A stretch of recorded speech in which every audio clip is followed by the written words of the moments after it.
Hello, welcome back to the James Ramblin' Reviews for yet another episode. And in today's episode, this is the video you have been anticipating for the past, I want to say 3 or 4 or 5 days, because I've been doing this whole marathon. I'm talking about the Alien movies, because I never ever shared my opinion on the Alien franchise, and I've let it loose. I've said what I've said about this franchise and how I actually think that when you get past Alien and Aliens, the franchise is just a mixed bag, a hodgepodge of this thing has things in it that are kind of cool, and then it just feels a bit weird and it doesn't have the vibe of other movies in the franchise. And so this is the review where I'll be sharing and kind of expressing my opinion on Alien Romulus and how it made me feel and what it really did for me as a movie goer and stuff like that. And so I'm not going to spoil this movie, and also I am not going to blabber on about how I felt about the sequels of this movie. Yeah, I'll give you a couple occasional comparisons just so I can elaborate on some points, but for the most part I'll link that stuff down below. You can tune into that. And so, right, I will just say that the Alien Romulus, without spoiling it, it's kind of like this movie where you have this group of people, they're trying to survive on a spaceship, and then something will come and attack it later, and this is like the most vague thing ever. And if you've seen the original Alien, you can already feel, oh, that just sounds familiar, that just sounds like more of the same. What is so good about this movie? And so let me just get into what this movie did for me as a fan of movies, because man, this changed, I kind of might be exaggerating here, but this movie kind of changed my life in a way.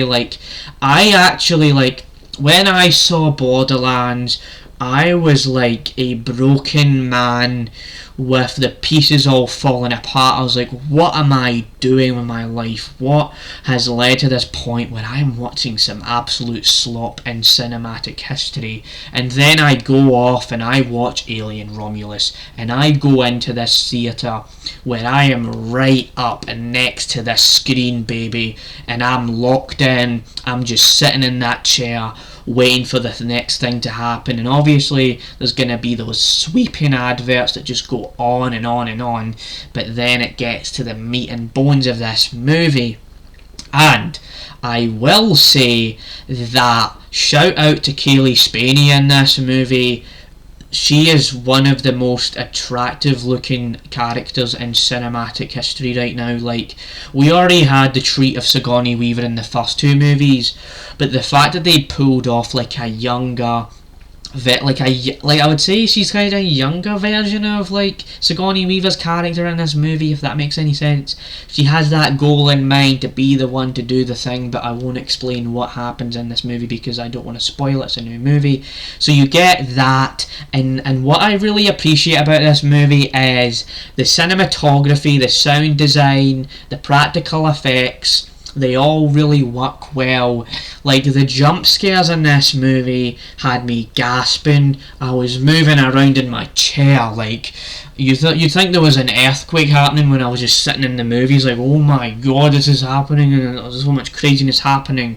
And it's just there was so much build up throughout this movie that I actually felt the first part of this movie had to be slow. It had to set things up because that was the whole point. And so Kaylee Spaney, I won't spoil this, but she really did steal the show in this movie. There is a couple characters that I'm yeah, okay, yeah, I'm enjoying this. There's one character called Andy, and he is a synthetic kind of robot guy. I won't spoil too much about that, but he has his whole role, he has his whole character arc, and you kind of follow him and Kaylee Spaney's character Rain in this movie, and she the way she does everything, it's yeah, she wants to do it this way, she wants to do it that way. And I've seen things online about how this movie is too basic, this movie is too it's too simple. Did these people watch the original Alien on 2 times speed or just really fast. Like, the whole point of the original Alien was simplicity is king, and the fact that this franchise with this movie, it's kind of like a soft reboot where, you know, it's going back to that original thing. And I would say it's the best movie since Aliens. I would definitely put it up right next to Aliens, actually, and I would give this movie a 10 out of 10.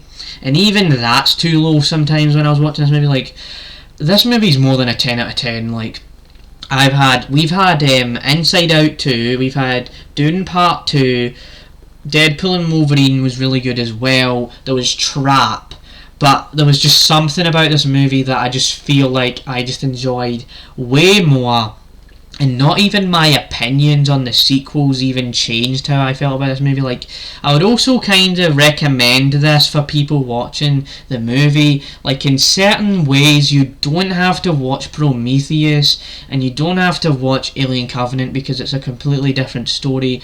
There is some references later on, and so yeah, I'll just leave it at that. Like, this movie's really good, and I recorded another version of this movie where I kind of just dragged it out so much, and so yeah, like, let Fede Alvarez cook. Kaylee Spaney was absolutely a star in this movie. I know it's not even September yet, and I'm just kind of glazing it up right now, but yeah, man, absolutely amazing. And so definitely go and see this movie. Please don't be an idiot like me and go and watch Borderlands. This movie is not Game Over, man. It is the perfect organism since Aliens 1986, baby. Bye.